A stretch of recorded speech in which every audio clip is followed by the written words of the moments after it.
Madame la maire, chers collègues, l'adoption de la loi immigration par l'Assemblée nationale le 19 décembre dernier marque un point de bascule inédit vers l'extrême droite et va effectivement laisser des traces.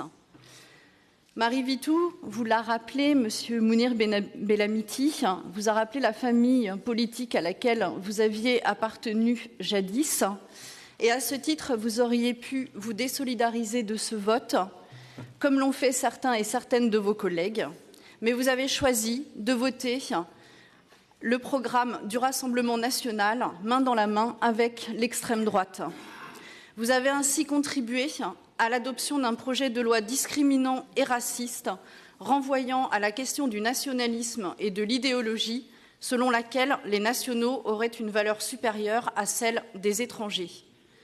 Alors saisi, le Conseil constitutionnel a largement censuré ce texte.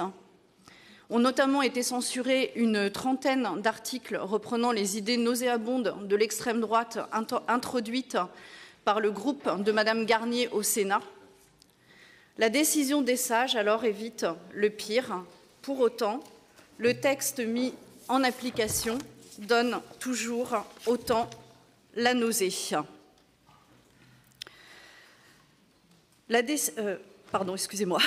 Aussi, en écartant les cavaliers législatifs, le Conseil constitutionnel ne se prononce pas sur le fond de ces articles et laisse la porte ouverte à leur réintroduction dans une nouvelle loi.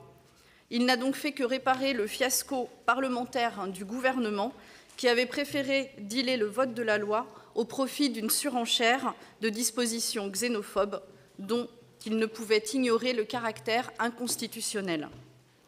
Alors, dans une démocratie digne de ce nom, la loi aurait été retirée, comme le réclamaient de nombreuses associations, syndicats et partis politiques de gauche.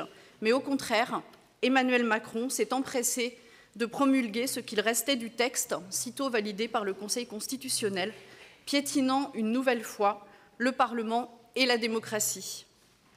Ce texte, d'une fermeté inédite, comme le rappelle le ministre de l'Intérieur, présente tristement une figure de la personne étrangère comme potentiellement dangereuse, assumant le lien d'étranger égale délinquant.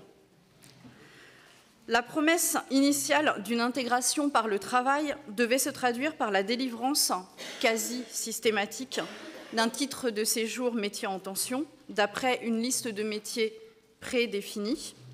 Ce volet défendu par l'aile gauche des macronistes, que l'on pouvait déjà trouver contestable à l'origine du fait de son caractère temporaire réduisant l'étranger à de la main-d'œuvre jetable, n'est plus que peau de chagrin, car dans le texte voté, sa délivrance est soumise à l'arbitraire des préfectures. Alors oui, c'est un recul sans précédent du droit des étrangers par le durcissement des conditions du droit d'asile et de maintien sur le territoire, par une rupture d'égalité entre les mineurs français placés et les mineurs non accompagnés étrangers qui ne bénéficieront plus du même traitement entre leurs 18 et 21 ans. C'est aussi la fin de la protection contre l'expulsion dont bénéficiaient certaines catégories de personnes étrangères, comme celles arrivées en France avant l'âge de 13 ans, ou encore les conjoints de Français, ainsi que les parents d'enfants français.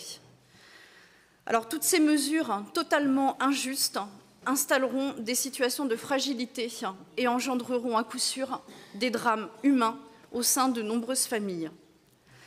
En ce qui concerne les démarches administratives et les délais d'instruction des préfectures, qui sont souvent responsables de la bascule vers l'irrégularité, la loi n'apporte aucune réponse à ces difficultés, pourtant majeures.